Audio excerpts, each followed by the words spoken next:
Welcome back. It's Saturday, March 18th in the NBA. My three favorite picks are on the way. Let's recap yesterday, a 2-2 day, losing a little bit of juice.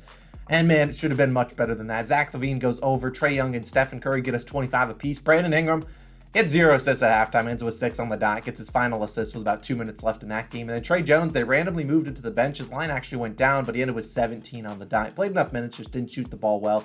I'm making a promise to you guys, though. The luck's going to turn our way eventually, and we're going to go on a crazy hot streak. Right now, we're up 64 units in the NBA. I want to make that at least 80, hopefully by the end of the regular season, which is in less than a month. But we are due a really good hot streak, and I'm feeling like it's going to start soon. So hopefully that starts today. But either way, if you are new, welcome to the channel. My name's Austin from Calling Our Shot. If you want to do me a favor, go down below, hit that subscribe button, drop a like, and if you want to comment your favorite play, definitely do it. There's some early games on today. We got some early plays. Just a reminder about that great promotion that Bet365 is offering, where you just bet $1 on anything and you get $365 worth of bonus bets. You can take advantage of that. It's available in Colorado, New Jersey, Virginia, and Ohio. But just make sure you use that top link in the description. You can bet $1 on an NBA game, a college basketball tournament game, a spring training game, a ping pong. It doesn't matter. Just bet $1. You get 365 free bonus bets. So take advantage of that. Let's hop into our three favorite plays. We're going to go to a guy that's been really good his whole NBA career, gets a lot of hate, but his name's Russell Westbrook. I like his over 30.5 PRAs, minus 115 on DraftKings. Now, this is an early start, 3 p.m. Eastern time, 12 p.m. local time in LA, as the Magic are traveling, taking on the Clippers, who are at home. Now, let's talk about this game, because Westbrook enters this game, you don't really know his role, but let's talk about Kawhi Leonard. He's out. Norm Powell is out. I think Brandon Boston off the bench, who doesn't play any minutes, is out too. So Westbrook's role, we're banking on him seeing some more minutes and just seeing more usage overall, because I think he can easily crush this line. Now, Westbrook last game, 31 PRA, shot 6 for 16, not a good shooting game, only 27 minutes played. Now, in that game, you saw Kawhi Leonard play. He had 36 minutes, had 43 PRAs, 19 field goal attempts. So all that is gone. I assume Terrence Mann probably comes into the starting lineup, and he'll take some usage, but he's not going to take all of Kawhi's usage, probably like half of it. So I think Westbrook's going to have to step up here. Paul George will take some of it, but Westbrook's going to get the ball in his hands a lot more, and I think this is a good matchup for him to exploit. Now, we saw Westbrook play the Magic back on December, I think, 22nd or so. He was obviously a member of the Lakers then, but he only played 29 minutes off the bench, had 15 points, 13 rebounds, and 13 assists. Good for 41 PRAs. So if you want to take rebounds plus assists, wouldn't call you crazy, but I think the points are decent here too. Westbrook, we know, can go out there and drop 25 points. He can do that, but we think the triple doubles plus 2,200 if you're feeling absolutely wild. But look, the Magic have been a competitive team. This is only a 6, 7, 8-point spread. So even if the Clippers blow them out, I just don't see them blowing him out with just, Paul George doing the whole heavy lifting. I think you're going to see Russell Westbrook have to run this with the second unit a little bit more. They're still not, they got Eric Gordon and Terrence Mann off the bench, but other than that, they're really playing like an 8-9 man rotation with Mason Plumlee coming off the bench too. So I think Westbrook's going to have enough usage today. We just need him to shoot, 40% from the field, and he probably should hit this, but I'll take his over 30.5 points, rebounds, and assists, currently minus 115 on DraftKings. Hopefully Russ fills up the stat sheet, absolutely crushes this line for us, and we'll run with him.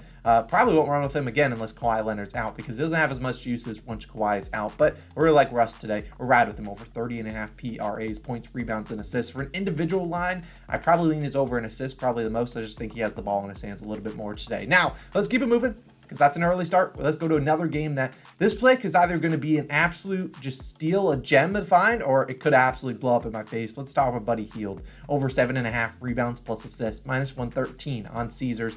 Buddy Hield plays for the Pacers, and they play host to the 76ers today. Now, if this line goes up to 8.5, probably play this at a half unit. Honestly, I don't love it. That's that's over a 10% change. If you need an individual line, I kind of liked his over in rebounds at 4.5. Also liked his over in assists at 2.5, but that's very juiced. So be the best judgment for you guys. Now, let's talk about Philly, who's coming off a back-to-back. So I don't necessarily know who plays for Philadelphia today as they take on the Pacers, but maybe they rest Harden. Normally Joel Embiid's playing, and I kind of hope Joel Embiid does play, but either way, I think Buddy Hield can get a bunch of rebounds, get a bunch of assists. But let's talk about the Pacers, Buddy Hield's team. Now, Tyrese Haliburton is out, I think, for 2 more games. Chris Duarte is out. Benedict Mathurin out too. So at the end of the day, don't have a lot of players out there to really shoot the ball and also facilitate for this team. Now, Buddy Hield led the Pacers in minutes last game with 34, and hopefully he can do that again. Sometimes his minutes fluctuate between like the 25 to 35-ish range. Hopefully we can get the higher side of that today, as the Pacers are still trying to make the playoffs. But last game we saw Hield,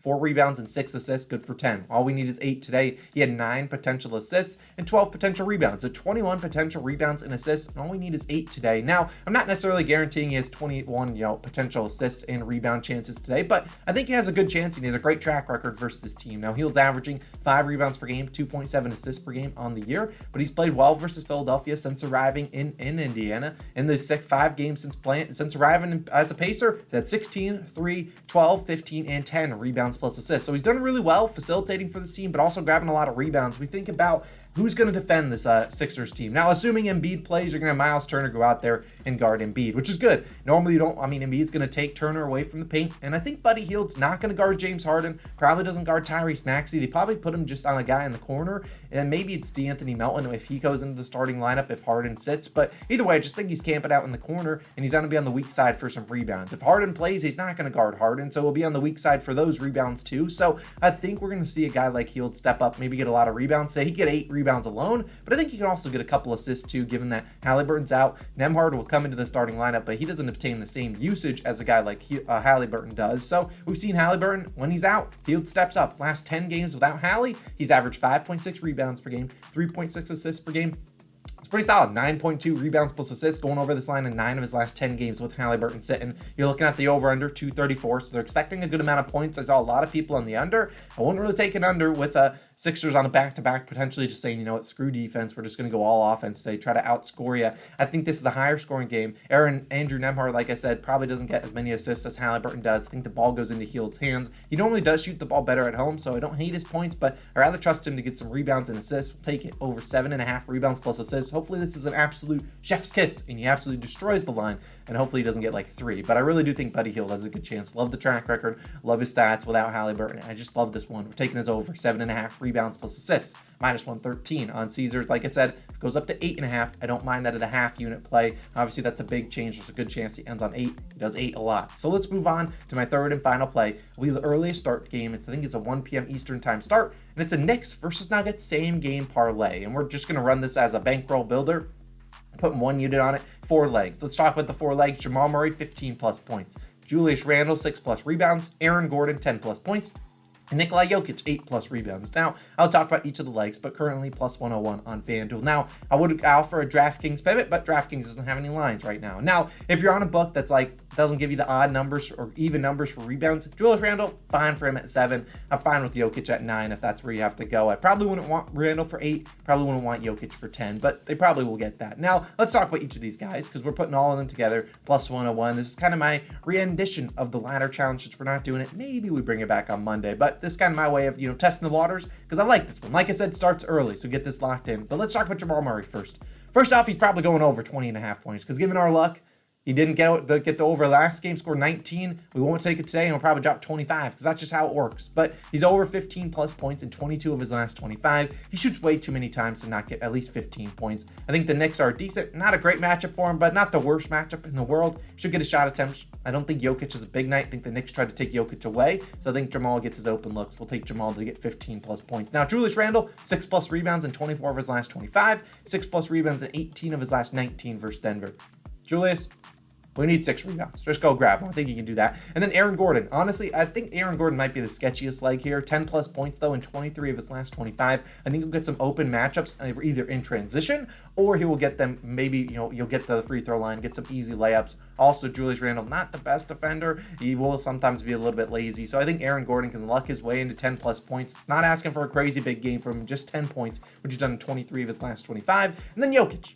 8 plus rebounds. He's done that in 27 straight games and in 8 straight versus the Knicks. So I take my chances on all 4 of these things happening. I think this game is close, down to the wire. Either way, both teams are going to play their starters a lot. And I think that if any team's blowing them out, I wouldn't be surprised if the Knicks somehow come out here and blow out the Nuggets, given how bad the Nuggets have been. But the Nuggets should still play their starters here. So I like all 4 of these lights. Plus 101, getting a little bit of plus value. Would consider it being my ladder play of the day. But I'll just put 1 unit on it and take my chances there. So, of course, I appreciate you guys for tuning in. A reminder about that Bet365 offer. If you want to sign up for Bet365, use all the details down below. Bet $1 on anything. You get $365 worth of bonus bets. Appreciate you guys. Have a great Saturday. I'll see you guys back again tomorrow. Same time, same place, Sunday morning. See you guys then. Peace out.